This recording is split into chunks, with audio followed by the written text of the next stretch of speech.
ሰው ነው ስትሉ አምላክ ነው ስትሉ ሰው ሆኖ የሚታይ ወይም እንከን የለሽ እንሆን ዘንድ በክርስቶስ ምን አደረገን ይላል። አሁን ያለው እንኳን የሥጋና የመንፈስ ተቃርኖ ያን አይኖር። ስለዚህ መታረቅን ሰው መሆን ጸጋ ነው። በሕይወት መኖር ጸጋ ነው። ጤንነትም ጸጋ ነው። መተላለፍ መሰረዩ ብቻውን የእግዚአብሔር ልጅ አያደርግም። ያንተ ርስት ነው፣ ውረሰው። ከዛ ልብ ይግላል፣ ይቃጠላል። በእምነት ደግሞ የኔ ነው ትላለህ።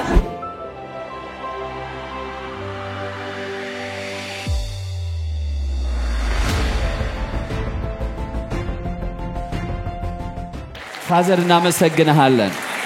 ስምህ ይባረክ። ከፍ ከፍ እናደርግሃለን። ባርከን ለበረከት ደግሞ ስላደረከን፣ ፈውሰን ለፈውስ ስላደረከን፣ አጽናንተን ለመጽናናት ስላደረከን፣ ቀብተን ለመቀባት ስለላከን አባት ሆይ እናመሰግንሃለን። አሁን ደግሞ የቃልህን ደጅ ስለምትከፍትልን ስምህ ይባረክ። ለምንሰማው የምንሰማበትን ልብ እንድትከፍትልን እንጸልያለን። ለምናገረው ደግሞ የምናገርበትን ጥበብና ኃይል እንድትሰጠኝ እንጸልያለን። በጌታ በኢየሱስ ደም በኢየሱስ ስም አሜን። ተቀመጡ። ጌታ ይባርካችሁ። ሃሌሉያ። በክርስቶስ ሚል ነው ርዕሴ ዛሬ። ኢን ክራይስት ጌታ ስሙ የተባረከ ይሁን። ሃሌሉያ። ስለዚህ ሁላችንም ኤፌሶን ምዕራፍ 1ን አውጥተን ይሄ ያው በተደጋጋሚ ባለፈው እንዳየነው ይሄ ቃል በኤፌሶን መልእክት ብቻ በጳውሎስ በጣም ብዙ ጊዜ በየመልእክቶቹ የተጠቀመበት ቃል ነው። በቆላስይስ ብትሄዱ፣ በሮሜ ብትሄዱ፣ በሁሉም መጽሐፍቶቹ ተጠቅሞት ከመጽሐፍ ቅዱስ ውስጥ ኢን ክራይስት የሚለውን በከፍተኛ ደረጃ የተጠቀመው ጳውሎስ ነው። ከዛ ውስጥ ደግሞ በአንዱ መጽሐፍ ብቻ ቀጥታ በክርስቶስ የሚለውን 9 ጊዜ እዚህ ቦታ ተጠቅሞበታል። ከ30 ጊዜ በላይ ደግሞ ጽንሰ ሐሳቡ አለ እና በጣም ቲም ወርድ ነው ማለት ነው። ዋና ቃል ስለሆነ እና ደግሞ የክርስትና አስተሳሰባችን የሚቀርጽ እና የሚያስተካክል ስለሆነ እሱን ለይተን ዛሬ እንነጋገርበታለን። ያው ቁጥር 3 ላይ ነው ያለነው። ምዕራፍ 1 ቁጥር 3 ላይ በክርስቶስ በሰማያዊ ስፍራ በመንፈሳዊ በረከት ሁሉ የባረከን የጌታችን ኢየሱስ ክርስቶስ አምላክና አባት ይባረክ። ዓለም ሳይፈጠር በፊቱ ቅዱሳንና ነውር የሌለን በፍቅር እንሆን ዘንድ በክርስቶስ መረጠን። በእነዚህ ሁለት ቁጥሮች እንኳን 2 ጊዜ በክርስቶስ የሚል አለ። በኋላም ስንወርድ እያገኘነው እንመጣለን። በክርስቶስ የሚለው ሐረግ ቅድም እንዳልኳችሁ 9 ጊዜ በቀጥታ የተገለጸ ነው። 30 ጊዜ በኦሪጂናሉ ማለት ነው። አንዳንድ ቅጂዎች ላይ ላታገኙት ትችላላችሁ። 30 ጊዜ ተነስቷል። ይህ ድግግሞሽ አማኙ በክርስቶስ ያመነው ከክርስቶስ ጋር ያለውን ግንኙነት በመረዳት ረገድ ያለውን ስነ መለኮታዊና መንፈሳዊ ጠቀሜታ ያስረዳል። ማለት በክርስቶስ የሚለው ቃል መደጋገሙ አማኙ ከክርስቶስ ጋር ያለውን ግንኙነት በመረዳት ረገድ ያለውን ስነ መለኮታዊና መንፈሳዊ ጠቀሜታ ምን ያህል መሆኑን በደንብ አጉልቶ የሚያሳይ ቃል ነው። በክርስቶስ የሚለው ሐረግ 2 ጥቅል የሆኑ እና ጥልቅ የሆኑ የትርጉም ገጽታዎችን ይዟል። 2 ገጽታዎች አሉት በትርጉም ማለት ነው። ሁለቱም የክርስትና አስተምሮዎች ዋና ክፍሎች ናቸው። ክርስትናችንን ክርስትና ያደረጉ አስተምሮዎች ናቸው። መዳናችንንም ደግሞ እርግጥ ያደረጉ እውነቶች ናቸው። ስለዚህ በክርስቶስ የሚለው ቃል 2 የክርስትና ዋና አስተምሮቶችን የሚገልጽ ቃል ነው። አንደኛው በክርስቶስ መካከለኛነት through the mediation of Christ የሚል ነው። በክርስቶስ መካከለኛነት ወይም በክርስቶስ አማካኝነት ወይም ከክርስቶስ የተነሳ፣ እነዚህ ሁሉ አንድ አይነት ትርጉም ናቸው ያሏቸው። በክርስቶስ አማካኝነት ማለት ሊሆን ይችላል፣ ከክርስቶስ የተነሳ ማለት ሊሆን ይችላል፣ በክርስቶስ ምክንያት ማለት ሊሆን ይችላል። ክርስትናችን ደግሞ ክርስትና የሆነው በዚህ ምክንያት ነው፣ በዚህ ቃል ምክንያት ነው። ስለዚህ አንደኛው በክርስቶስ አማካኝነት፣ ከክርስቶስ የተነሳ፣ በክርስቶስ ምክንያት። ወደ እንግሊዘኛ ብንወስደው through the mediation of Christ, because of Christ, through Christ የሚለውን ማለት ኢንስትሩሜንታሊቲ የሚባለውን መሳሪያነት መንገድነትን የሚያመለክት ነው። በእኔ ካልሆነ በቀር እንደሚለው ማለት ነው። ወደ አብ የሚመጣ የለም እንደሚለው እሱን የሚያመለክት ነው። ሁለተኛው ጽንሰ ሐሳብ ከክርስቶስ ጋር አንድ በመሆን ወይም በእርሱ ውስጥ በመጠቅለል ኢንኮርፖሬትድ በመሆን ኢንክሉድድ በመሆን የመጣ ሐሳብ ነው። ከእርሱ ጋር አንድ በመሆናችን ምክንያት እርሱ በከበረ ማንነቱ ያገኘውን ሁሉ አግኝተናል ሆኗልም የሚል ሐሳብ ያለው ነው። ከኔ ጋር ናችሁ አይደለም? ስለዚህ የመጀመሪያውን ስንሄድ በክርስቶስ አማካኝነትና በክርስቶስ ምክንያት የሚለውን ስንመለከት ይሄን ገጽታ የትርጉሙን ገጽታ ስናይ የክርስቶስን የእግዚአብሔር የጸጋ ሙላት በማስገኘት ረገድ ያለውን የመካከለኝነት ሚና አጉልቶ ያሳያል። ከእግዚአብሔር ለኛ የሆነው ሁሉ የሆነው በማን በኩል ነው? በክርስቶስ ኢየሱስ በኩል ነው። ስለዚህ ያን የመካከለኝነት ሚናውን በደንብ አድርጎ የሚያስረዳን ነው። ጌታ ኢየሱስ ክርስቶስ ሰርቶ በጨረሰው በተጠናቀቀውና በተፈጸመው የማዳን ስራው ማለትም በቤዛነት ሞቱና ትንሳኤው ክርስቶስ ለሰው ልጆች መንፈሳዊ በረከትን ሁሉ የነርሱ እንዲሆን አድርጓል። ኤፌሶን 1:3 ላይ በክርስቶስ ኢየሱስ በሰማያዊ ስፍራ በመንፈሳዊ በረከት ሁሉ የባረከን ሲል ይሄ በመንፈሳዊ በረከት ሁሉ ባለፈው አይተናል። እነዛ በረከቶች ሁሉ በክርስቶስ ኢየሱስ የተፈጸመ ስራ የተጠናቀቀ ስራ ለኛ የሆኑ ናቸው።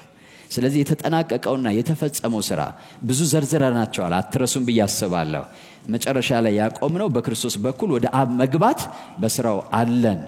ሁላችንም በድፍረት መግባት አለን። ምዕራፍ 3:10 ላይ ጠቅሰን ያቆምነው እነዛን 9 እና ከዛ በላይ የሆኑ መንፈሳዊ በረከቶችን መበጀት፣ መቀደስ፣ ወደ እግዚአብሔር ሕልውና መቅረብ፣ እርቅ ማግኘት እነዛን ሁሉ ጠቅላላ ያገኘነው ኢየሱስ ክርስቶስ ሰርቶ በጨረሰው ስራ አማካኝነት ነው። ማለትም ጠቅለል ስናደርገው ከክርስቶስ የተነሳ ክብር ለጌታ ይሁን። ለዛ ነው ብዙ ጊዜ ስጦታ አድርገን በዚህ ቤተክርስቲያን ሰጥተናል። ከክርስቶስ የተነሳ ተፈውሻለሁ፣ ድኛለሁ፣ ተባርኬያለሁ፣ ጸድቄያለሁ፣ ከብሬያለሁ። ከማን የተነሳ? ምን ማለት ነው? ክርስቶስ በመስዋዕትነት ሞቱ፣ በቤዛነት ሞቱ ሰርቶ በጨረሰው ስራ ምክንያት ማለት ነው። ክብር ለጌታ ይሁን። ስለዚህ ከዚህ በኋላ በክርስቶስ የሚለውን ስናነብ እነዚህን ሁሉ ታሳቢ አድርገን አውዳችን ውስጥ አስገብተን ልናነበው ይገባል መጽሐፉን ማለት ነው። ክብር ለጌታ ይሁን። ስለዚህ እነዚህ በረከቶች ማለትም የኃጢአት ይቅርታ፣ ቤዛነት፣ ጽድቅ፣ በእግዚአብሔር ቤተሰብ ውስጥ ተቀባይነትን ወይም ተካታችነትን ማግኘት እና የመንፈስ ቅዱስ ስጦታዎች ሁሉ ይጨምራል። መንፈስ ቅዱስን ራሱ የተቀበልነው መንፈስ ቅዱስ የአብ መንፈስ ነው፣ የወልድ መንፈስ ነው። በዚህ መንፈስ ቅዱስን ከአብና ከወልድ ጋር ተካፋይ ሆነናል። ወገኖቼ ክርስትና is mysterious በጣም ከኔ ጋር ናቸው ወይ? የመንፈስ ቅዱስ በሱ እመኑ መንፈስ ቅዱስን ስጦታ ተቀበላላችሁ ሲባል ብዙ ሰው በልሳን ስለመናገር ነው የሚያስበው። አይደለም። የመንፈስ ቅዱስን ስጦታ ተቀበላላችሁ ማለት አብ መንፈስ ቅዱስ ባለቤት ነው፣ ወልድ መንፈስ ቅዱስ አብሮት የሚኖር ነው ማለት እኔ በእግዚአብሔር መንፈስ ማለት እንደኛ አይደለም። ሰው ሆኖ እንደኛ ተቀባ እንጂ መንፈስ ቅዱስ ማለት የአብም የወልድም መንፈስ ነው። አሁን እኛ ወደ እግዚአብሔር ቤተሰብ ስንካተት ከአብና ከወልድ ጋር አብረን ምኑን ተካፍለናል? መንፈሱን ተካፍለናል። ይሄን ነው መጽሐፍ ቅዱስ የሚናገረን። እንደ ልጆችም ስለሆናችሁ አብ አባት ብሎ የሚጮህ የልጁን መንፈስ በልባችሁ ምን አደረገ ይላል? ላከ ይላል። እንደ ምኖች ስለሆናችሁ? እንደ ልጆች ስለሆናችሁ። ስለዚህ መንፈስ ቅዱስ ስንል የሆነ አየር ማለት አይደለም። መንፈስ ቅዱስ ስንል የሆነ ተጽዕኖ ማለት አይደለም። አብ የሚያውቅበት፣ ወልድ የሚረዳበት የሥላሴ ማንነት እኛም እንድናውቅበት፣ እኛም እንድንረዳበት፣ እኛም ሕያው ሆነን እንድንኖርበት ልክ እንደ ልጁ እንደ ኢየሱስ ክርስቶስ እግዚአብሔር አብ ከልጁ ጋር የመንፈስ ቅዱስ ተካፋይ ያደረገን። በረከት ብለን ስንቆጥር ትልቁ በረከት ወገኖቼ የሥላሴ ቤተሰብ አባልነት ነው፣ ተካፋይነት ነው። የመንፈስ ቅዱስ ህብረት ከናንተ ጋር ይሁን። ህብረት የትኛው ህብረት? አስቀድሞ ዓለም ሳይፈጠር በአብና በወልድ ዘንድ የነበረ ህብረት ማለት ነው። የደሙ ኃይልና ሚስጥር ላይ ያን አስቀምጨዋለሁ። ወደ ልጁ ወደ ኢየሱስ ክርስቶስ ህብረት የጠራችሁ የታመነ ነው ሲል አስቀድሞ ልጁ ኢየሱስ ክርስቶስ የሆነ ህብረት ነበረው ማለት ነው አይደለም? ወደኛ ማህበር እንድትመጣ ጋብዣለሁ ብትሉ አንድን ሰው አስቀድሞ ምን አለ ማለት ነው? ማህበር አለ። ናና ማህበር እናቋቁም እያላችሁ አይደለም። እኛ ማህበር ለማቋቋም አይደለም የተጠራ ነው። አስቀድሞ የነበረ ህብረት ነበረ። ጌታ ስሙ ይባረክ። ያ ህብረት የልጁ የኢየሱስ ክርስቶስ ህብረት ነው። ያን ህብረት እንድንካፈል ነው እግዚአብሔር የጠራን። ጌታ ስሙ ይባረክ። ስለዚህ ጌታ ኢየሱስ ክርስቶስን አምነን ስንቀበል ያን ጊዜ ኢየሱስ ክርስቶስ ከአብ የተካፈለውን ሁሉ አብረን ተካፍለናል። ይሄ ደግሞ በእርሱ መካከለኛነት፣ በእርሱ ምክንያት፣ በእርሱ አማካኝነት የተደረገ ነው። በክርስቶስ በሉ እስኪ አሁንም ሃሌሉያ። ስለዚህ በእርሱ መካከለኛነት፣ በእርሱ መሳሪያነት፣ በእርሱ መንገድነት፣ በእርሱ ምክንያትነት እነዚህ በረከቶች ሁሉ የኛ ተደርገዋል። ጌታ ስሙ የተባረከ ይሁን። አሜን ነው። ከሁሉ በላይ መንፈስ ቅዱስ በእኛ ውስጥ ማደር ማለት እዛ ቴበርናክል ውስጥ ማደር ማለት አይደለም። እንደሱ አይደለም። ክብር ለጌታ ይሁን። ስለዚህ በሌላ አነጋገር እነዚህ ሁሉ በረከቶች ለኛ ተደራሽ የሆኑት በክርስቶስ መካከለኛነት ነው። እነዚህ ሁሉ አሁን የዘረዘርኳቸው በረከቶች ለኛ ሊሆኑ አይችሉም። ክርስቶስ ነው እነዛ ነገሮች የሱ የሆኑት እና ለኛ ግን ተደራሽ ያደረጋቸው ማን ነው? ክርስቶስ ነው። እሱ መካከለኛ ሆኖ ማለት ሰውም አምላክም ሆኖ ማለት ነው። ድልድይ ሆኖ በሰው በኩል ሰው ሆኖ በአምላክ በኩል አምላክ ሆኖ ሁለቱን ያዋሃደ ከሁለቱም አንድን ሰው ምን ያደረገ የፈጠረ ማን ነው? እሱ ክርስቶስ ነው። ክብር ለጌታ ይሁን። አቤት አቤት አቤት! ከሁለቱ ስንት ሰው የፈጠረ? አንድ ልዩ ሰው፣ አንድ አዲስ ሰው፣ አንድ ያልነበረ ሰው፣ የሱ አይነት የሌለ ሰው የፈጠረ እሱ ነው። ጌታ ስሙ ይባረክ። መካከለኛ ሲባል እሱ ነው። በዚህ በኩል ሰው፣ በዛ በኩል አምላክ ሆኖ ሁለቱን አዋሃደ ማለት ነው። ክብር ለጌታ ይሁን። ከሁለቱ ስንት አይነት ሰው ተፈጠረ? አንድ ሰው ነው ስትሉ አምላክ፣ አምላክ ነው ስትሉ ሰው ሆኖ የሚታይ አንድ ቤተሰብን የፈጠረው ማን ነው? እሱ ነው። በእርሱ መካከለኛነት በመስቀል ሞት ስራው። አንዳንድ ጊዜ እኛ ተደረግን ሆነን በክርስቶስ ስንል ሰዎች ከተሸማቀቁ ጠይቋቸው። አምላክ መስቀል ላይ መጥቶ ለተሰቃየበት፣ ለተወጋበት፣ ለተሰደበበት፣ ለተሸነከረበት፣ ለተናቀበት፣ ለተዋረደበት ውርደት የሚመጥን ክብር ምንድነው ብላችሁ ጠይቁ። አሁን ጉዳዩ የኛ ጉዳይ አይደለም። የኛ የተስፋውን የስማችሁን ጥሩ የኛ ጉዳይ አይደለም። ክርስቶስ ምን ሊያመጣ ነው መጥቶ ያን መከራ የተቀበለው? እኔን እንጀራ ብልቶኝ ለመቀመጥ ያን መክፈል ይጠበቅበታል? እኔን የሆነ ከገሃነም እሳት አውጥቶ የሆነ አበባ ያለበት አገር ላይ ለማስቀመጥ ነፍሱን ቤዛ አድርጎ መስጠት ይጠበቅበታል? ለምን ያህል ዋጋ ነው ነፍሱን አሳልፎ የሰጠው? ስለዚህ እኔ በክርስቶስ ሆኛለሁ የምትሉት ሁሉ የክርስቶስን የመስቀል ሞት የሚያከብር ከሆነ በወንጌል አላፍርም። እሱ ማለት ነው። በወንጌል አላፍርም ማለት እሱ ወንጌል የሚያውጀው ይሄን ስለሆነ በክርስቶስ ነኝ በመለው ነገር አላፍርም።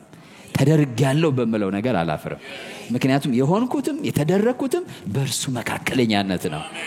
በእርሱ የቤዛነት ሞት ነው። ወገኖቼ ከኔ ጋር ናችሁ? ገብቷችኋል እያልኩ ያለሁት ለዚህ እኮ ነው። አያችሁ፣ በበደላችንና በኃጢአታችን ምክንያት ሙታን ሳለን ከዛ ከእርሱ ጋር ሕይወት ሰጠን፣ ከእርሱ ጋር አስነሳን፣ ከእርሱ ጋር በሰማያዊ ስፍራ አስቀመጠን። ምንድነው በሰማያዊ ስፍራ ያስቀመጠን ብትሉ እርሱ በመስቀል ላይ የከፈለው ዋጋ ጥልቀት ነው፣ ክብደት ነው። ለዛ ዋጋ ምንድነው የሚበጥነው ብሎ አብ ሲወስን ይሄን ዋጋ ለተቀበሉ ሁሉ ከሱ ጋር በቀኙ መቀመጥ አለባቸው። በእርሱ አማካኝነት ኢን ክራይስት ሲባል ይሄ ነው አንዱ ትርጉም እሱ ነው። በሱ ስራ ክብር ለጌታ ይሁን። ግልጽ ነው እያልኩ ያለሁት። በሌላ አነጋገር ክርስቶስ በመስቀል ላይ የፈጸመው ስራ በሰው ልጆችና በእግዚአብሔር መካከል ያለውን ልዩነት ክፍተት በመግጠም አማኞች መለኮታዊ ሞገስንና የዘላለም ሕይወትን እንዲያገኙ አስችሏቸዋል። ልዩነቱን ክፍተቱን ጌታ ኢየሱስ ክርስቶስ መካከለኛ ሆኖ በሞቱ በቤዛነት ስራው በተፈጸመ ስራው ክፍተቱን ሞልቶታል። ጌታ ስሙ የተባረከ ይሁን። ግልጽ ነው እያልኩ ያለሁት። በተጨማሪ በክርስቶስ መካከለኛነት ወይም አማካኝነት ወደ አማኞች የመጣውን ለአማኞች የተደረገውን ለሚያምኑ ሁሉ የሆነውን ነገር ዘርዘር አድርጌ ባሉኝ ደቂቃዎች ለማሳየት እሞክራለሁ። በዝርዝር ማለት ነው። የመጀመሪያው እንደምታዩት ኤፌሶን ምዕራፍ 2 ቁጥር 10 በክርስቶስ ምን እንደተደረገን ይናገራል። እኛ ፍጥረቱ ነንና እንመላለስበት ዘንድ እግዚአብሔር አስቀድሞ ያዘጋጀውን መልካሙን ስራ ለማድረግ በክርስቶስ ኢየሱስ ምን አለና ተፈጠረን። በክርስቶስ ኢየሱስ አማካኝነት ተፈጠርን። እንግዲህ በክርስቶስ ኢየሱስ አማካኝነት ተፈጠርን ማለት ምን ማለት ነው? በጣም ብዙ ዝርዝር ጉዳይ አለው። በኃጢአታችንና በበደላችን ሙታን ነበርን አይደለ? ማንም በክርስቶስ ቢሆን አዲስ ምንድነው ይላል? ምንድነው አዲስ ያደረገን? ምንድነው አዲስ ያደረገን? ለአዲስ ልደት የሚያበቃ መታጠብ እና መቀደስ ነው። እርሱ ደግሞ የመጣው በምኑ ነው? በደሙ ነው። ሁለተኛ ከዕዳ ነፃ ሆነን ከእግዚአብሔር ጋር የታረቅነው በምኑ ነው? በደሙ ነው። መታረቅን ያገኘነው በደሙ ነው።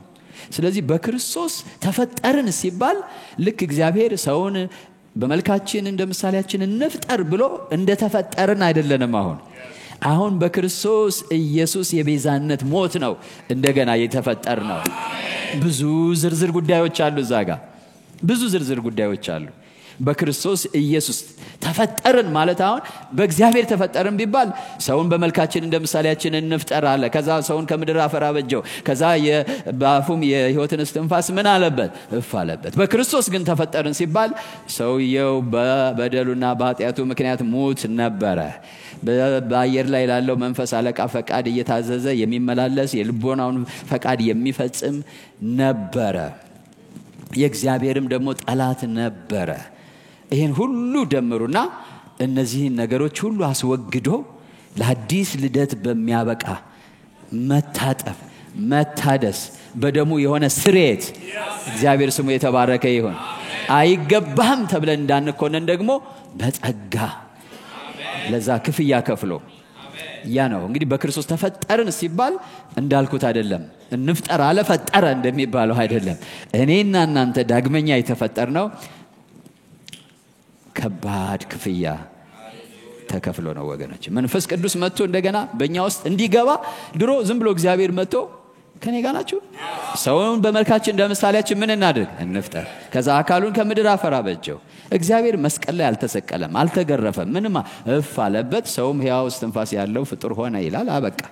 አሁን ግን ጌታ ምን አለ?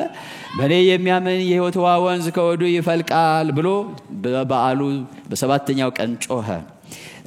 ይሄንም በእርሱ የሚያምኑ ሊቀበሉት ስላሉት ስለ መንፈስ ቅዱስ ተናገረ። እርሱ ገና ስላልከበረ መንፈስ ቅዱስ ምን አላለም ነበርና አልወረደም ነበርና። ስለዚህ ከዛ ሞተ ማለት ሞተ ስላችሁ ዝርዝሩን ሂዱበት እናንተ። ተሰቀለ፣ ሞተ፣ ተቀበረ፣ ወደ ሲኦል ወረደ፣ በሶስተኛው ቀን ከሙታን ተነሳ። ከዛ እንዲህ አላቸው፣ እፍ አለባቸውና መንፈስ ቅዱስን ተቀበሉ አላቸው። መጀመሪያ እግዚአብሔር እፍ ብሎ ሰውን ሲሰጥ ሲምፕል ነው። አሁን ግን ኢየሱስ እፍ ብሎ መንፈስ ቅዱስን ተቀበሉ። መንፈስ ቅዱስ የሰው እስትንፋስ ለመሆን ማለት ነው፣ የሰው ሕይወት ለመሆን ኢየሱስ ከሰማይ ሰማያት መውረድ ነበረበት፣ መዋረድ ነበረበት፣ የባሪያን መልክ መያዝ ነበረበት፣ በምስሉ እንደኛ መገኘት ነበረበት፣ ለመስቀል ሞት የታዘዘ መሆን ነበረበት፣ መሞት ነበረበት፣ መቀበር ነበረበት። ከዛ በኋላ ነው እፍ የተባለው። ያ የሕይወት እስትንፋስ መንፈስ ቅዱስ እውነተኛው እስትንፋስ ወደኛ የተመለሰው እንደ መጀመሪያው አይደለም። ከኔ ጋር ናችሁ ወይ? ስለዚህ በክርስቶስ ተፈጠርንና እግዚአብሔር ፈጠረን ይለያያል ማለት ነው። በክርስቶስ ተፈጠር ያለው በሉ እስኪ። ስለዚህ ይሄ በክርስቶስ መፈጠር በእርሱ አማካኝነት ማለት ነው። በእርሱ የቤዛነት ስራ እንደገና አዲስ ሰው ሆኖ መፈጠር፣ እንደገና የእግዚአብሔር ልጅ ሆኖ መፈጠር ለምን አብቅቶናል ብትሉ ዓለም ሳይፈጠር እንድናደርገው ለተወሰነው መልካም ስራ አብቅቶናል። ጌታ ስሙ የተባረከ ይሁን። እንደዛ ነው የሚለው።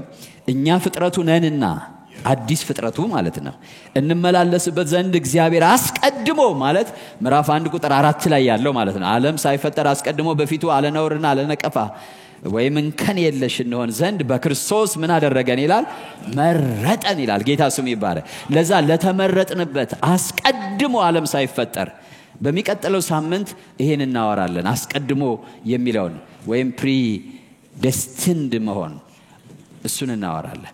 አስቀድሞ ለወሰነን ውሳኔ እንደገና ብቁ ተደርገን የተፈጠርነው በማን ነው?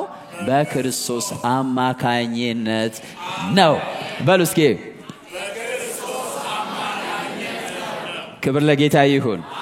በማን አማካኝነት ነው? አዲሱ ፍጡር ማለት ነው። አዲሱ ሰው በማን አማካኝነት ነው የተፈጠረው? የተገኘው ዋጋ ተከፍሎ ነው የተገኘው። ዋጋ ተከፍሎ ነው የተገኘው። ስለዚህ የዛ ሞት ውጤት ነን። የዛ ውጤት ነን አሁን በክርስቶስ ያለን። ሁለተኛው የመጀመሪያው እንግዲህ ለበጎ ስራ ዓለም ሳይፈጠር እግዚአብሔር አስቀድሞ ለወሰነን በጎ ስራ በክርስቶስ አማካኝነት መብቃትንም አግኝተናል። ሁለተኛው በክርስቶስ መስዋዕትነት መታረቅን አግኝተናል። ኤፌሶን ምዕራፍ 2 ቁጥር 13 ላይ አሁን ግን እናንተ በፊት ርቃችሁ የነበራችሁ በክርስቶስ ኢየሱስ ሆናችሁ በክርስቶስ ደም ምን ብላችኋል ይላል? ቀርባችኋል። እንዴት ደስ ይላል! እስኪ በክርስቶስ በሉ እስኪ። ኢየሱስ ሆኜ በደሙ ቀርብ ያለው። ክብር ለጌታ ይሁን። ከዛ ሲተነትነው መጽሐፍ ቅዱስ አክቹአሊ ሁሉ ጊዜ ዋናውን ሐሳብ መጀመሪያ ይናገርና እየተነተነ ነው የሚሄደው። ሲተነትነው ይሄ መቅረብ ማለት ምንድነው? ቀጥሎ ወረድ ብላችሁ ምዕራፍ 2 ላይ ብታነቡት የመጀመሪያው ድሮ መጻተኞችና እንግዶች ነበራቸው፣ አሁን ግን የእግዚአብሔር ምኖች ሆናቸዋል፣ ቤተሰቦች ሆናቸዋል። አሁን በሱ ስራ ሁላችን ወደ አብ ምን ማለት አለን? መግባት አለን። መቅረብ የሚለው አሁን መግባት ማለት ነው። ጌታ ስሙ የተባረከ ይሁን። በእርሱ ስራ አሁን ሁላችን ወደ አብ ምን ማለት አለን? መግባት አለን። በእርሱ አማካኝነት በእርሱ የመስዋዕትነት ሞት ታረቅን ሲባል በቃ በደል ይቅር ተባባልን ብቻ አይደለም፣ ተስማማን። መስማማታችን እስከ መዋሃድ ደረሰ። ጌታ ስሙ ይባረክ። አንድ እስከ መሆን መታረቅ የሚለው ሃርሞናይዝድ መሆን ማለት ነው። ትዊንድ መሆን ማለት ነው። ልክ ሙዚቃ ሲስማማ ይፈሳል አይደል? አብሮ አሁን ክርስቶስ ኢየሱስ በመስቀል ላይ ሰርቶ በጨረሰው ስራ እኛና እግዚአብሔር ምን ብለናል? ታርቀናል። ጌታ ስሙ ይባረክ። ታርቀናል። አንድ ቀን ደግሞ ፐርፌክት ስንሆን ሁሉ ነገራችን ከአብ ጋር ሃርሞናይዝ ይሆናል። አሁን ያለው እንኳን የስጋና የመንፈስ ተቃርኖ ያን አይኖር። ስለዚህ መታረቅን አግኝተናል በእርሱ አማካኝነት። በክርስቶስ አማካኝነት ሌላው መለኮታዊ ሰላም አግኝተናል። መለኮታዊ ሰላም በብሉይ ኪዳን ጌዲዮን እግዚአብሔር ሰላማችን ነው አለ። ያህዌ ሻሎም አለ። ሰላም ማለት ጸጥታ፣ መተማመን፣ ድፍረት፣ ሙላት። ሻሎም የሚለው ብልጽግና፣ ክንውን፣ ስኬት፣ ብዙ ነገሮችን የያዘ ነው። ስምምነት፣ አንድነት የሚለውን ጽንሰ ሐሳብ ሁሉ የያዘ ነው። ይህን በተመለከተ ፊልጵስዩስ ምዕራፍ 4 ቁጥር 7 ላይ አእምሮንም ሁሉ የሚያልፍ የእግዚአብሔር ሰላም። እስኪ በሉ የማን ሰላም? ዓለም ሲናወጥ የማይናወጠው ማለት ነው። ሲቸገር የማይቸገረው፣ ሲፈራ የማይፈራው፣ ኢየሱስ በቦቱ መሃል ተኝቶበት የነበረው ማለት ነው። ክብር ለጌታ ይሁን። በታንኳ ውስጥ ኢየሱስ የተኛው በማን ሰላም ነው? በእግዚአብሔር ሰላም ነው። ያ ሰላም ግን በክርስቶስ ኢየሱስ አማካኝነት ለሁላችን አእምሮን የሚያልፍ አእምሮአችን የሚወጥራለ፣ የሚያስጨንቃለ፣ ግራም ያጋባለ ነገር ግን በክርስቶስ ካገኘነው ትልቁ በረከት የማንን ሰላም ማግኘት ነው? የእግዚአብሔርን ሰላም ማግኘት ነው።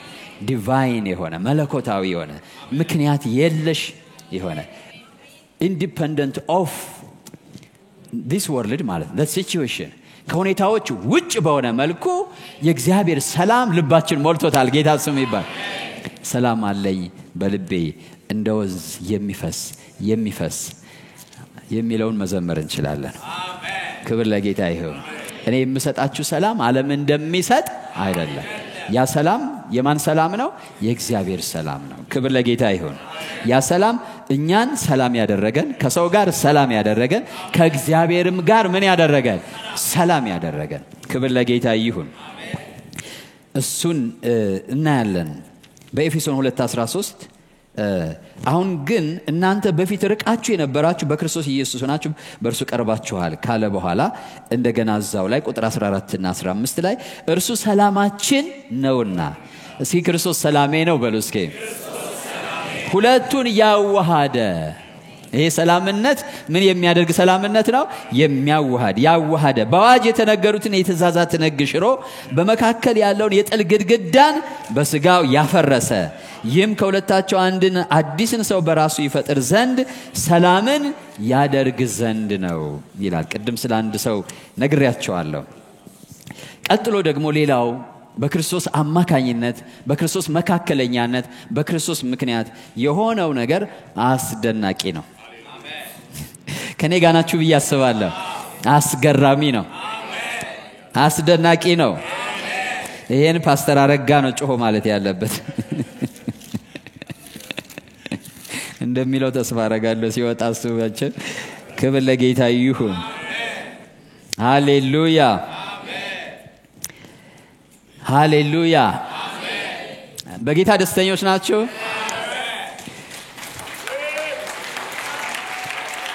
ክብር ለስሙ ይሁን። ሙላትንና ሙሉነትን በክርስቶስ አማካኝነት ማለትም በመካከለኝነቱም በአንድነቱም ሊሆን ይችላል። በሁለተኛው ሽፍት አንድነት የሚለውን አሁን መካከለኝነት ነው። ሁለተኛው ሽፍት ላይ አስደናቂ ነገር እንካፈላለን። በክርስቶስ የሚለው ኢን ክራይስት የሚለው ከእርሱ ጋር በመዋሃድ አንድ ሆኖ በመቆጠር ዩናይትድ በመሆን የሚል ትርጉም አለው። ሁለተኛው ሽፍት ላይ በጣም ያስፈልጋል። እኔ ሁሉ ሰው እንዲሰማው ፈልጋለሁ። እኔ ስለሰበኩት ሳይሆን ማንም ሰው ይሄን ሰብኩት ከሆነ ሄዳችሁ አዳምጡት። ክብር ለጌታ ይሁን። ግን አሁን ሙላትና ሙሉነትን በክርስቶስ አማካኝነትና ከክርስቶስ ጋር አንድ በመሆን ተቀብለናል። ክብር ለጌታ ይሁን። ኢን ክራይስት ስንል በክርስቶስ ስንል በክርስቶስ ሙላትንና ሙሉነትን መቀበልን ያመለክታል። ቆላስይስ ምዕራፍ 2 ከዛ በፊት ዮሐንስ ወንጌል ምዕራፍ 1 ቁጥር 14 ልጀምረው። አቤት ክርስትና እንዴት ደስ ይላል። ቃልም ሥጋ ሆነ፣ ጸጋና እውነትን ተሞልቶ በእኛ አደረ። አንድ ልጅም ከአባቱ ዘንድ እንዳለው ክብር የሆነውን ክብሩን አየን። መጽሐፍ ቅዱስ ላይ አየን አወቀን ማለት ኤክስፒሪየንስ አረግን እንደማለት ነው። ዮሐንስ ስለሱ መሰከረ፣ እንዲህ ብሎ ጮኸ፣ ከኔ በኋላ የሚመጣው እርሱ ከኔ በፊት ነበረና ከኔ ይልቅ የከበረ ሆኗል። ደስ ይላል። አስቀድሞ የተወለደው ማን ነው? ዮሐንስ ነው አይደል? በስጋ ግን ከኔ በፊት ነበረ ማለት ስለ ስጋ አይደለም ያወራው ማለት ነው። የኢየሱስ ክርስቶስን ኢተርኒቲ ነው የሚያሳያችሁ። ከዛ ግን ይቀጥልና እኛ ሁላችን ከሙላቱ ተቀብለን በሉ እስኪ ሁላችሁ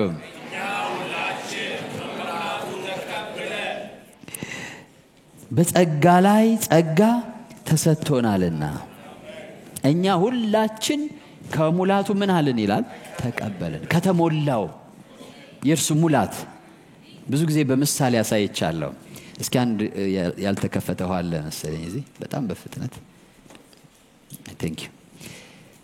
እሺ ይሄን ምንድነው የሚባለው? ይሄን ቦትል ታዩታላችሁ አይደለ? ምንድነው የውስጡ ሙላቱ ምንድነው? ውሃ። የዚህ ጠርሙስ ቢሆን ጠርሙስ ብዬ ለመግባባት የዚህ ፕላስቲክ ሙላት ምንድነው? በዚህ ፕላስቲክ ውስጥ የሞላው ምንድነው? ምንድነው የሞላው? ስለዚህ የዚህ ፕላስቲክ ሙላት ምንድነው? ውሃ ነው። የተሞላው ውሃ ነው። ስለዚህ እኛ ሁላችን ከምኑ ተቀብለን ይላል? ከሙላቱ ተቀብለን። ማን ከተሞላው? ክርስቶስ ከተሞላው። ክርስቶስ ምን ከተካለው? ከተሞላው። ይሄን ደግሞ እንዴት ተቀበልን? በጸጋ ላይ ጸጋ ምን ተብሎናልና በጸጋ ላይ ምን የምሕረት ጸጋ ተቀብለናል፣ የይቅርታ ጸጋ ተቀብለናል፣ የኃጢአት ስርየት ጸጋ ተቀብለናል። ግን በዚህ ጸጋ ላይ ደግሞ እንደገና አርብ ተናግሬዋለሁ፣ ሌብል የሚያደርግ ከሸለቆ የሚያወጣ ከሞት የሚያስነሳ ኃጢአትና በደልን ይቅር የሚያሰኝ ጸጋ ምሕረት ተቀብለናል። ግን እሱ ብቻ አይደለም፣ በጸጋ ላይ ሌላ ጸጋ ተሰጥቶናልና ምክንያቱ ይሄ ነው። ከሙላቱ የተቀበልንበት ምክንያት በጸጋ ላይ ምን መቀበላችን ነው? ጸጋ መቀበላችን ነው። ጸጋ ብዙ ነው። ሰው መሆን ጸጋ ነው። በሕይወት መኖር ጸጋ ነው። ጤንነትም ጸጋ ነው። ከእግዚአብሔር የምናገኘው ነፃ ነገር ሁሉ ጸጋ ነው።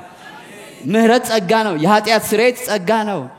መተላለፍ መሰረዩ ብቻውን የእግዚአብሔር ልጅ አያደርግም። ይቅር አልኩህ ከዛ ቀጠልክ በሕይወትህ። ሰው እኮ ተፋቶ ይቅር ተባብሎ ደህና አደርክ እየተባባለ ይኖራል። ተመልሶ መጋባት ሌላ ጸጋ ነው። አሁን በጸጋ ላይ ጸጋ ምን ብሎናልና ምክንያቱና ማለት ምክንያቱም ማለት ነው። ምክንያቱም በጸጋ ላይ ጸጋ ተሰጥቶናልና እኛ ሁላችን ከሙላቱ ምን አለን? ተቀበልን። ጌታ ስሙ የተባረከ ይሁን። በጸጋ ላይ ጸጋ ምን ብሎናልና ተሰጥቶናልና። ይሄ ሞቲቭ ምንድነው? ቅድም ፓስተር አንብቦታል። የጸጋው ባለጠግነት ይመሰገን ዘንድ ይሄን አደረገ። በቃ ምን ፍጥረት ምንድነው ማድረግ ያለበት? ስለ ጸጋው ባለጠግነት እግዚአብሔር ምን ማድረግ ብቻ ነው? መክፈል ስለማይችል እኛ ሁላችን እናመሰግናለን።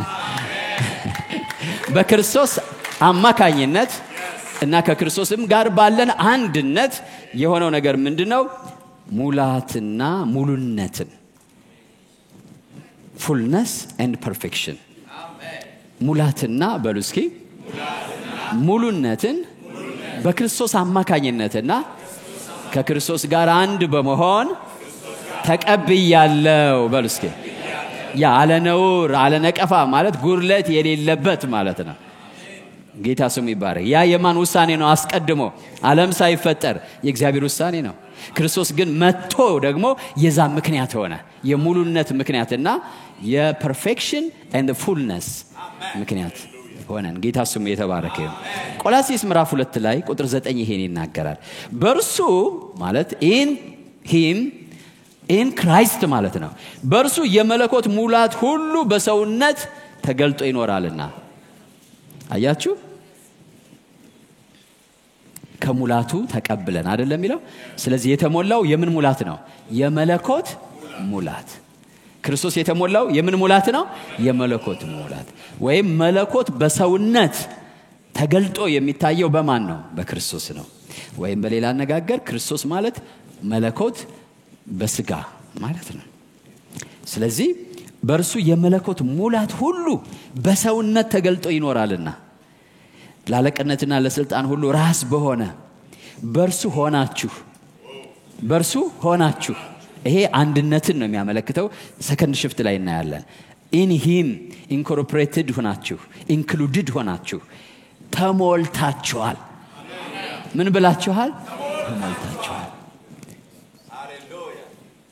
ሙላት የመለኮት ሙላት በማን ተገልጦ ይኖራል? በእርሱ። እናንተም ደግሞ በእርሱ ሆናችሁ ምን ብላችኋል? ተሞልታችኋል። ስለዚህ ሙሉዋን ናችሁ ማለት ነው። ምን ብላችኋል? ተሞልታችኋል።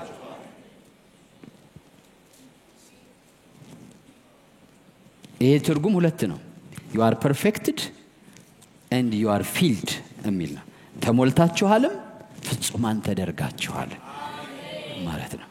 ይሄ በማን አማካኝነት የመጣ ነው? በክርስቶስ አማካኝነት፣ በእርሱ መካከለኛነት፣ በእርሱ ምክንያት የመጣ በረከት ነው። አንድ ጨምርና ለአሁኑ ይበቃናል። ጌታ ስሙ ይባረክ። ይሄን ሁሉ ብንጠቀልለው አሁን ምለውን ይገልጠዋል። በእርሱ ምክንያት ዘላለማዊ ጸጋ አግኝተናል።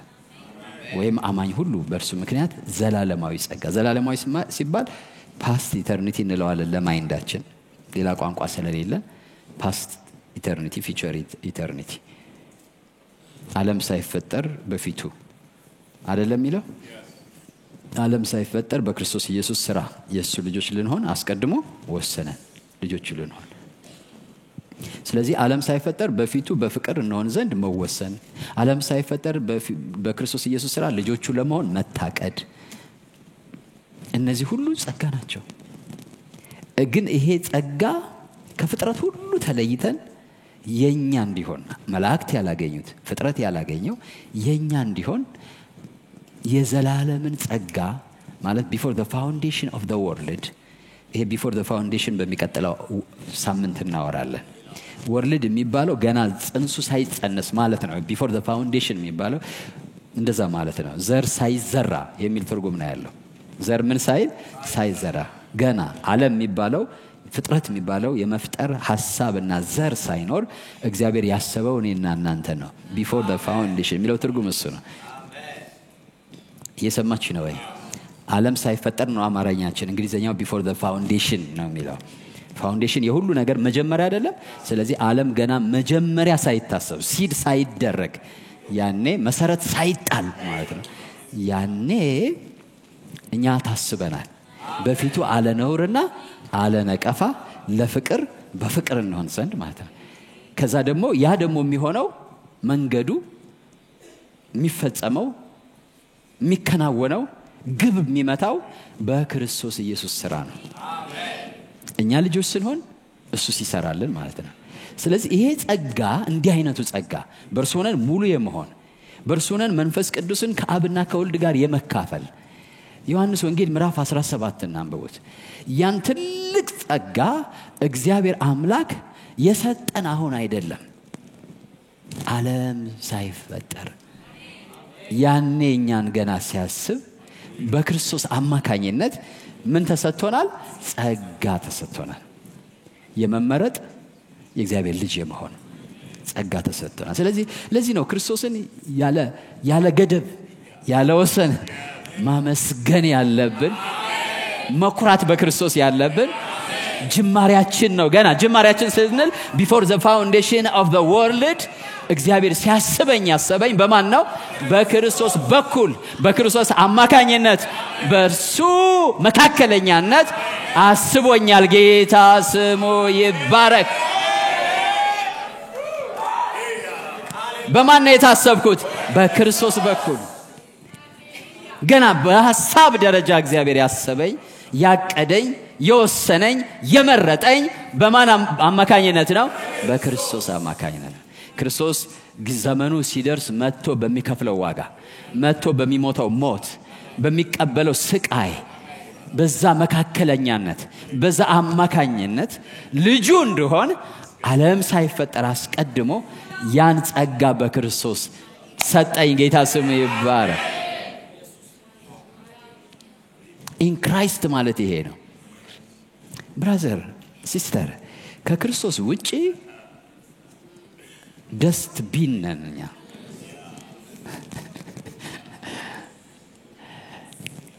የቆሻሻ መጣያዎች ነን። እኛው ራሳችን እንዲያውም ቆሻሻ ነው የምንሆነው። ግን አይደለንም።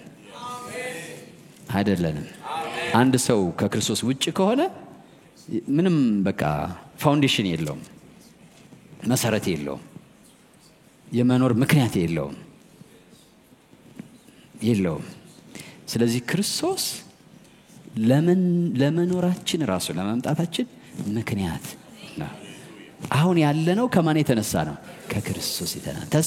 ተስፋውን የሆንኩት የዳንኩት ማለት ብቻ አይደለም። ሰው ሁኜ የተፈጠርኩት ከማን የተነሳ ነው? ከክርስቶስ የተነሳ ነው። በኋላ ዳንኩኝ፣ በኋላ ደግሞ ከብራለሁ። ክብር ለጌታ ይሁን። ስለዚህ ጅማሬ ማን ነው? ክርስቶስ ነው። መካከለኛዬስ ማን ነው? ክርስቶስ። ፍጻሜስ ማን ነው? እግዚአብሔር በአጠቃላይ ያሰበኝ በማን ነው? በክርስቶስ። ያቀደኝ በማን ነው? ሙሉ የሚያደርገኝ በማን ነው? የሚያከብረኝ በማን ነው? ኢን ክራይስት ማለት ይሄ ነው። ጌታ ስሙ ይባረክ። ይሄ ደግሞ አሁን ጌታን በማመን ሪያላይዝ ነው እንጂ የምናደርገው የተሰጠን መቼ ነው? ገና ዓለም ሳይፈጠር ነው የተሰጠን።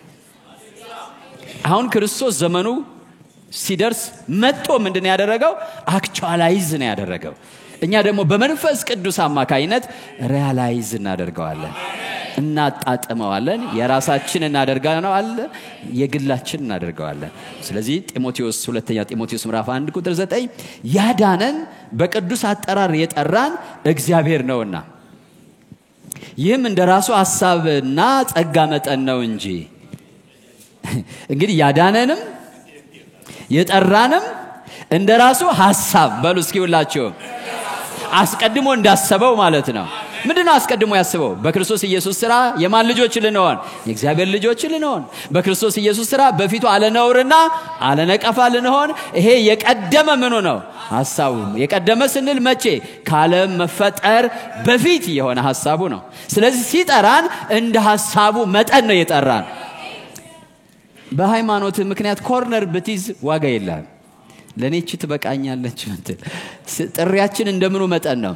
እንደ ሐሳቡ መጠን ነው እንደ ሐሳቡ መጠን ነው ክብር ለጌታ ይሁን ጥሪያችን እንደምኑ መጠን ነው የጠራን እግዚአብሔር ነውና ይህም እንደራሱ ሐሳብና ራሱ እንዳቀደው ጌታ ሆይ እንላለን ይነው ኢቭን ጸሎታችን የሚያነሳሳው እግዚአብሔር ነው እግዚአብሔር አስቀድሞ ያዘጋጀልን በክርስቶስ ኢየሱስ ያዘጋጀልን የየግል መንፈሳዊ የጠቀላላ የየግል መንፈሳዊ ሀብት አለ በክርስቶስ እንድንሆነውና እንዲኖረን እግዚአብሔር ዓለም ሳይፈጠር አስቀድሞ ያዘጋጀልን አለ አሁን በክርስቶስ ኢየሱስ ሥራ ደግሞ ሙሉ በሙሉ አክቲቬትድ ሆኗል ከኔ ጋር ናቸው ወይ ላይክ አረንጓዴ ቲክ እንደሚደረገው ሆኗል አሁን እኛ ወንጌል መጥቶ ይሰበክልናል የምስራች የተያዘልን ነው የሚሰበክልን መንፈስ ቅዱስ በቃሉ ብርሃን ሲያበራልን ሁሉ ጊዜ መጽሐፍ ቅዱስን ስታጠኑ ሄዶ የሚያበራላችሁ ምን እንደሆነ ታውቃላችሁ ፐርሰናሊ የሚያበራላችሁ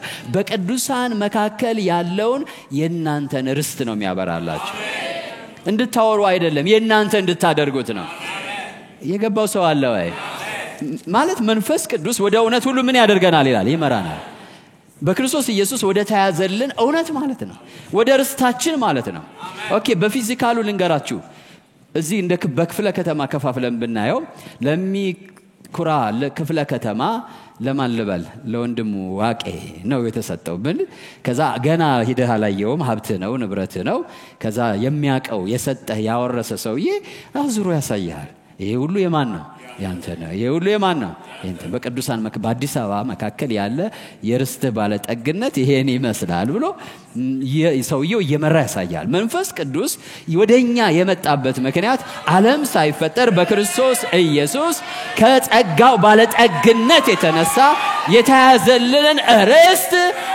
ለየግላችን ነው የሚያበራልን This is your inheritance in Christ ይላል ይህ በክርስቶስ ኢየሱስ ያንቺ ርስት ነው ያንተ ርስት ነው ወራሳው ከዛ ልብ ይግላል ይቃጠላል በእምነት ደግሞ የኔ ነው ትላለህ ጳውሎስ ስለዚህ ነው በቅዱሳን መካከል ርስትን ሊያካፍላችሁ ለሚችለው ለጸጋው ቃል አሳልፌ ምን ብያቸዋለሁ ሰጥቻቸዋለሁ ለቅዱሳን የተዘጋጀ ርስት አለ ያን ግን የሚመሰክርላችሁ የሚያውጅላችሁ የሚያስወርሳችሁ የምኑ ቃል ነው የጸጋው ቃል ነው ዓለም ሳይፈጠር አስቀድሞ የተሰጠንን ጸጋ የሚያውጅ ቃል ማለት ነው የጸጋው ቃል ማለት የሚገልጥ ቃል ማለት ነው ዓለም ሳይፈጠር በክርስቶስ ኢየሱስ የተሰጠንን ጸጋ የሚገልጥልን ቃል የምን ቃል ይባላል የጸጋ ቃል ይባላል ጌታ ስሙ ይባረክ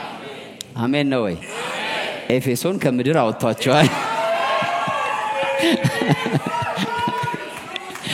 ሃሌሉያ አያችሁ ወደ ቃሉ የመሄድ ስንፍና ያለው ሰው ችግር ላይ ይወድቃል በቅዱሳን መካከል ያለውን የርስት ክብር ባለጠግነት ምን ማድረግ አይችልም ማየት አይችልም ምዕራፍ 1 ላይ አይኖቻችሁ ሲከፈቱ የምታዩት አንዱ የተባለው በቅዱሳን መካከል ያለውን የርስት ክብር ባለጠግነት ነው ለቅዱሳኑ አከፋፍሎ የሰጠው ልቦናችሁ በብርሃን ሲጥለቀለቅ በብርሃን የሚጥለቀለቀው በእግዚአብሔር ቃል ፍቺ ነው የእግዚአብሔር ቃል ትርጉም ሲገባን ልባችን በብርሃን ይጥለቀለቃል በብርሃን ሲጥለቀለቅ በቅዱሳን መካከል እግዚአብሔር ያለውን የርስት ክብር ባለጠግነት እናስተውላለን ይህ የርስት ክብር ባለጠግነት ዓለም ሳይፈጠር በክርስቶስ ኢየሱስ ለኛ ምን የተባለ ነው በጸጋ የተሰጠን ነው። ዘመኑ ሲደርስ በስራ የተረጋገጠ ዳግመኛ ስንወለድ እኛ ሪያላይዝ ያደረግነው ፐርሰናላይዝ ያደረግነው ክብር ለጌታ ይሁን።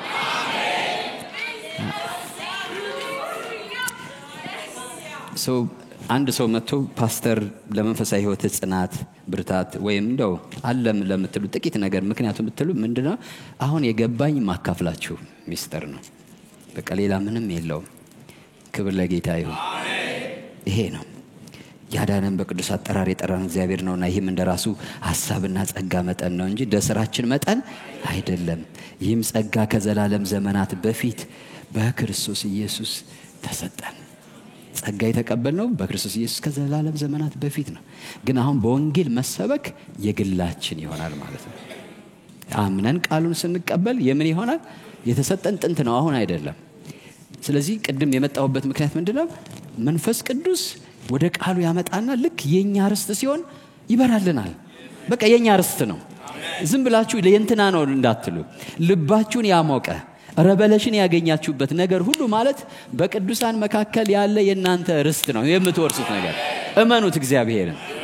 እንደው ዝም ብዬ ለምሳሌ ያህል ምሳሌ ነው እንጂ ይሄ የሚመጥን አይደለም። ምሳሌ ምነግራችሁ ለምሳሌ ያመኑት እነዚህ ምልክቶች ይከተሏቸዋል፣ እጆቻቸውን በድዋይ ላይ ይጭናሉ፣ ይፈወሳሉ ሚሊዮን ላይ ሲደርሱ እናንተ በፈውስ የማገልገል አይነት ነገር ግለት ከተሰማችሁ ያርስታችሁ ነው ማለት ነው። መንፈስ ቅዱስ ወደ ምናችሁ እየወሰዳችሁ ነው? ዓለም ሳይፈጠር በክርስቶስ ኢየሱስ ወደ ተያዘላችሁ የርስት ክብር ባለጠግነት እየመራችሁ ነው ማለት ነው። እየመራችሁ ነው። ገና ከመጀመሪያው ጌታ እኮ የገበራልን እኮ ልክ እንደዚህ ነው። ሁሉ ሰው ስብከት ይሰማል። አንዳንዶቻችን ግን ክርስቶስ ያንተ ነው የሚል ድምጽ እንሰማናል። ርስት ነው፣ የተመረጥክ ነህ፣ ክርስቶስ ያንተ መሆን አለበት የሚል ከዋቂዎች ከጥበበኞች ከአስተዋዮች ተሰውሮ ለኛ ግን ድንገት በልባችን ይበራል። ለምን ብትሉ ዓለም ሳይፈጠር አስቀድሞ ክርስቶስ ኢየሱስ የኛ እንዲሆን ተወስኖልናል። አሁን በወንጌል መሰበክ ምክንያት በርቶልናል። ጌታ ስሙ የተባረከ ይሁን። እንደዛ ነው የሆነው። ሌላውን አያነቃቃውም፣ ያነቃቃናል። ሌላውን አይነካውም፣ ይነካናል። ሌላው አይመለከተውም፣ ይመለከተናል። ሌላው የኔ ነው ይሄ ማለት ይከብደዋል። አንተ ግን ያንተ ስለሆነ መንፈስ ቅዱስ ያበራልህና የኔ ነው ይሄ ርስት ትላለህ። ሌላው ለመጸለይ ለመጾም ያን ጸጋ ለመማጸን አቅም ያጣል።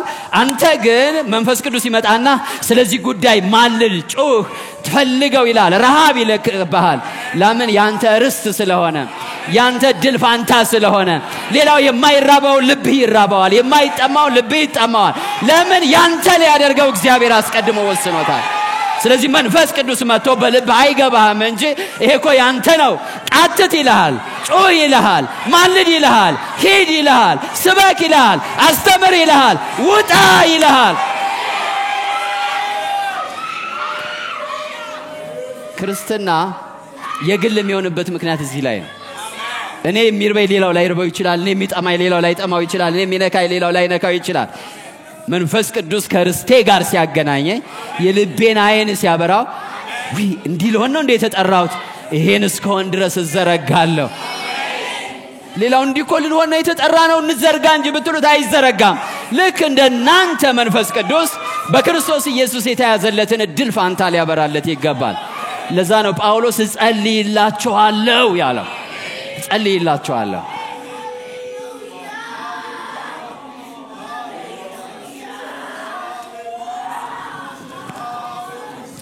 እስኪ በክርስቶስ በሉ እስኪ ተነሱና እንላለን። በክርስቶስ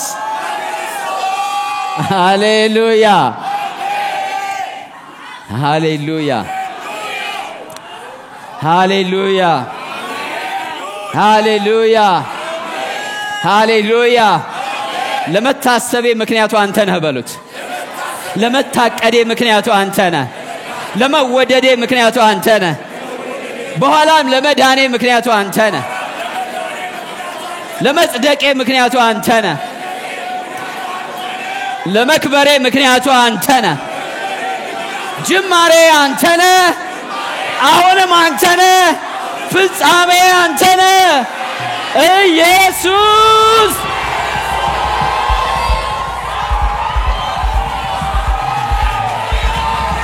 በሉ ኢየሱስ የኔ ጅማሬ የኔ ትናንት በሉት የኔ አሁን የኔ ነገ አንተ ነህ ኢየሱስ ሃሌሉያ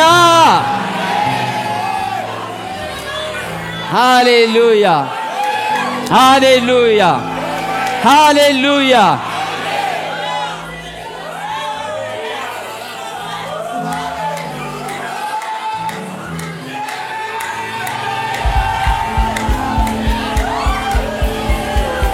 ሃሌሉያ አመስግኑት አመስግኑት አመስግኑት ብዙ ምክንያት አለ ለማመስገን ከዚህ ግን የሚበልጥ ምክንያት የለም ከዚህ ግን የሚበልጥ ምክንያት የለም ሃሌሉያ ሃሌሉያ ሃሌሉያ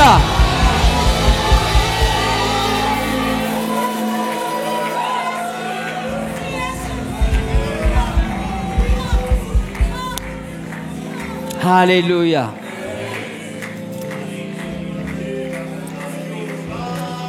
ሃሌሉያ ሃሌሉያ ሃሌሉያ ስሙን እየጠራችሁ አመስግኑት የኔ እያላችሁ የመኖሬ ምክንያት እያላችሁ የመዳኔ ምክንያት የሙሉነቴ ምክንያት ሙላቴ ማለት ትችላላችሁ ሃሌሉያ ሃሌሉያ ካንተ የተነሳ ባንተ ምክንያት ታስቤያለሁ ተፈጥሬያለሁ ድኛለሁ ከብሬያለሁ የመንፈስ ቅዱስ ተካፋይ ተደርጌያለሁ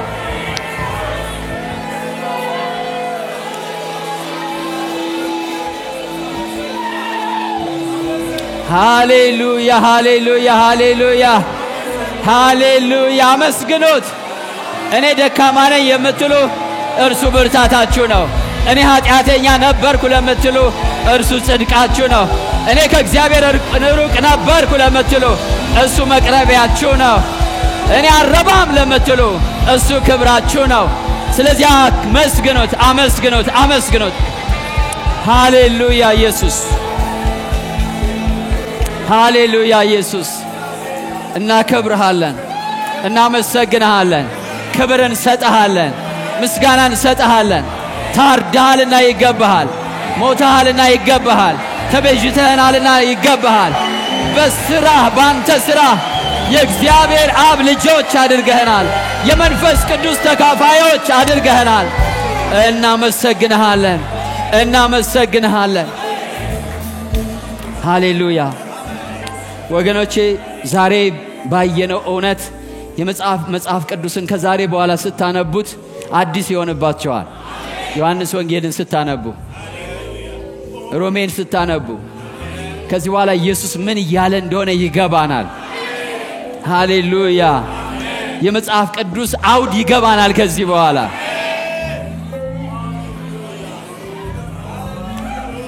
እኔ ዛሬ አንድ ሰው የክርስትናን ውል አግኝቶታል በያምናለሁ ውሉን አግኝቶታል ከዚህ በኋላ መተርተር ነው የሚያስፈልገው ውሉ ክርስቶስ ነው